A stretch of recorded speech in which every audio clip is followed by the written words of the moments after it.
Hi all, ഇന്ന് നമ്മളിവിടെ unbox ചെയ്യാൻ പോകുന്നത് TT ആർട്ടിസൺ എന്ന് പറയുന്ന ബ്രാൻഡിൻ്റെ AF27mm f2.8 ലെൻസാണ്. ഫൂജി എക്സ് മൗണ്ടിന് വേണ്ടിയുള്ള ലെൻസാണ് ഇന്നിവിടെ അൺബോക്സ് ചെയ്യാൻ പോകുന്നത്. വളരെ മിനിമലിസ്റ്റിക് ആയിട്ടുള്ള ഒരു പാക്കേജിലാണ് വരുന്നത്. ഇവിടെ നിങ്ങൾക്ക് ലെൻസിൻ്റെ ഡീറ്റെയിൽസും കാര്യങ്ങളൊക്കെ കാണാം. പിന്നെയുള്ള ഒരു അഡ്വാൻറ്റേജ് എന്താണെന്ന് വെച്ച് കഴിഞ്ഞാൽ ഈ ലെൻസ് വളരെ ലൈറ്റ് വെയ്റ്റ് ആണ്. ഏകദേശം ഒരു 90 to 100 ഗ്രാംസിൻ്റെ താഴെ മാത്രമാണ് ഈ ലെൻസിൻ്റെ വെയിറ്റ് വരുന്നത്. നമുക്ക് ക്വിക്കായിട്ട് ഇതൊന്ന് അൺബോക്സ് ചെയ്ത് നോക്കാം, എന്തൊക്കെ ഐറ്റംസാണ് ഈ ലെൻസിൻ്റെ കൂടെ വരുന്നതെന്നൊന്ന് നോക്കാം.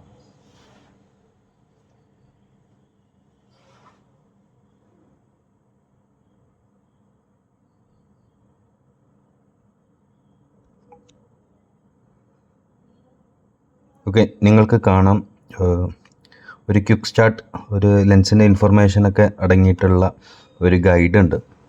അതിൽ ലെൻസിൻ്റെ കൂടുതൽ ഡീറ്റെയിൽസും എല്ലാം കൊടുത്തിട്ടുണ്ട്. ലെൻസിൻ്റെ സ്പെസിഫിക്കേഷനും ലെൻസിൻ്റെ വെയ്റ്റും അതേപോലെ തന്നെ ലെൻസിൻ്റെ മാക്സിമം മിനിമം അപ്പർച്ചറും എല്ലാം ഇതിൽ കൊടുത്തിട്ടുണ്ട്. നിങ്ങൾക്ക് ഇവിടെ കാണാം ലെൻസിൻ്റെ ഡീറ്റെയിൽസ് എല്ലാം.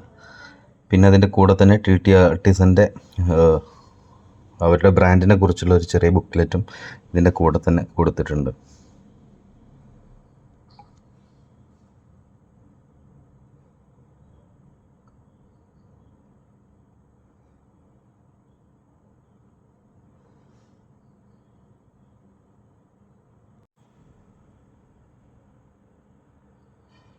ഇതൊരു ഓട്ടോ ഫോക്കസ് ലെൻസാണ്. ഫൂജിയുടെ എക്സ് മൗണ്ടിൻ്റെ കൂടെ ഓട്ടോ ഫോക്കസ് കേപ്പബിലിറ്റി എല്ലാം ഉള്ള ഒരു ലെൻസാണ് ഇതുള്ളത്. വൺ ഓഫ് ദ ഭയങ്കര ചീപ്പായിട്ടുള്ള, ചീപ്പ് കൊണ്ട് ഉദ്ദേശിക്കുന്നത് വളരെ പ്രൈസ് കുറഞ്ഞിട്ടുള്ള ഒരു ലെൻസാണ് ഈ TT ആർട്ടിസൺ എന്ന് പറയുന്ന ബ്രാൻഡിൻ്റെ ലെൻസ്. ഒരുപാട് ഇതേ കാറ്റഗറിയിലെ ലെൻസസ് ഉണ്ട് TT ആർട്ടിസൺ എന്ന് പറയുന്ന ബ്രാൻഡിൻ്റെ. ഇത് ഞാൻ വാങ്ങാനുള്ള റീസൺ എന്താണെന്ന് നിങ്ങൾക്ക് ഈ ലെൻസ് കാണുമ്പോൾ മനസ്സിലാവും.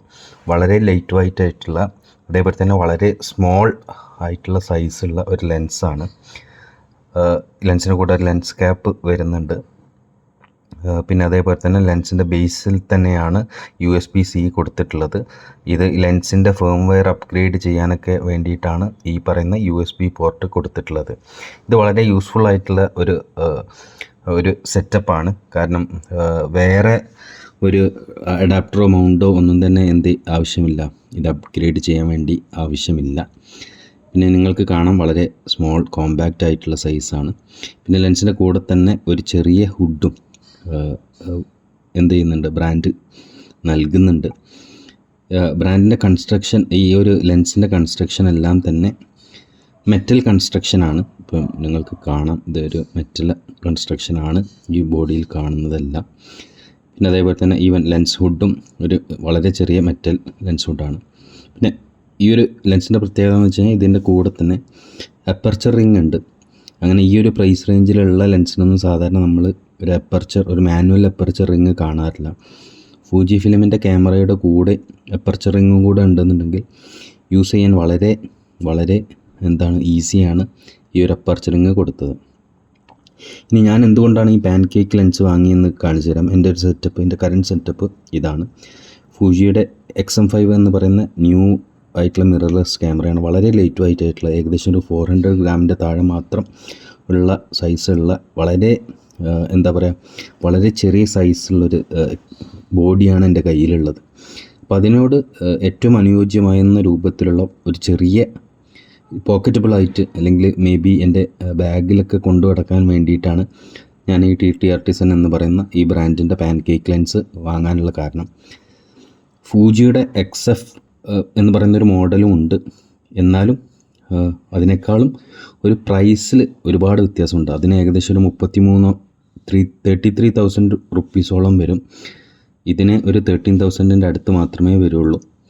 പിന്നെ നിങ്ങൾക്ക് കാണാം, ഇതിൻ്റെ കിറ്റ് ലെൻസാണ്. കിറ്റ് ലെൻസിനെ കമ്പയർ ചെയ്യുമ്പോൾ എത്രത്തോളം വ്യത്യാസമുണ്ട് സൈസിൽ ഈ പറയുന്ന പാൻ കേക്ക് ലെൻസ് എന്ന്. ഓക്കെ, ഇതിൻ്റെ ഫിറ്റിംഗ് ഒരല്പം സ്മൂത്ത് അല്ലാത്തതായിട്ട് എനിക്ക് തോന്നി കമ്പയർഡ് ടു ദാറ്റ് ഓഫ് ഈ ഫൂജിയുടെ XF മൗണ്ട് എൻ്റെ കിറ്റ് ലെൻസിനെ കമ്പയർ ചെയ്യുമ്പോൾ. മേ ബി മെറ്റൽ അത് ഭയങ്കര പ്രിസിഷൻ കുറവായതുകൊണ്ടാവാം ചിലപ്പോൾ ഫിറ്റിങ്ങിൽ ചെറിയൊരു ബുദ്ധിമുട്ട് എനിക്ക് അനുഭവപ്പെട്ടു.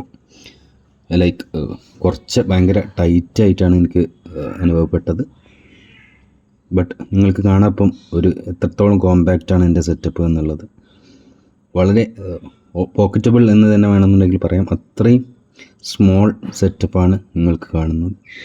നിങ്ങൾക്ക് കാണാം ഇപ്പോൾ ഇതിൽ എന്ത് ചെയ്യുന്നില്ല, ആ ഒരു സെറ്റപ്പിൽ അപ്പർച്ചർ നമുക്ക് എന്ത് ചെയ്യാൻ പറ്റും, കൺട്രോൾ ചെയ്യാൻ പറ്റും. ഓട്ടോ മോഡിലാണ്, മേ ബി അപ്പർച്ചർ ചേഞ്ച് ചെയ്യുന്നത് നിങ്ങൾക്ക് കാണുന്നുണ്ടാവില്ല. ബട്ട് എന്നിരുന്നാൽ പോലും എന്ത് ചെയ്യാം, അപ്പർച്ചർ പ്രയോറിറ്റി മോഡിലിട്ട് കഴിഞ്ഞാൽ അപ്പർച്ചറിങ് ആയിട്ട് വളരെ ഈസി ആയിട്ട് നല്ല രൂപത്തിലുള്ള പിക്ചേഴ്സും കാര്യങ്ങളൊക്കെ ഇതിലിടാൻ പറ്റും എന്നുള്ളതാണ്.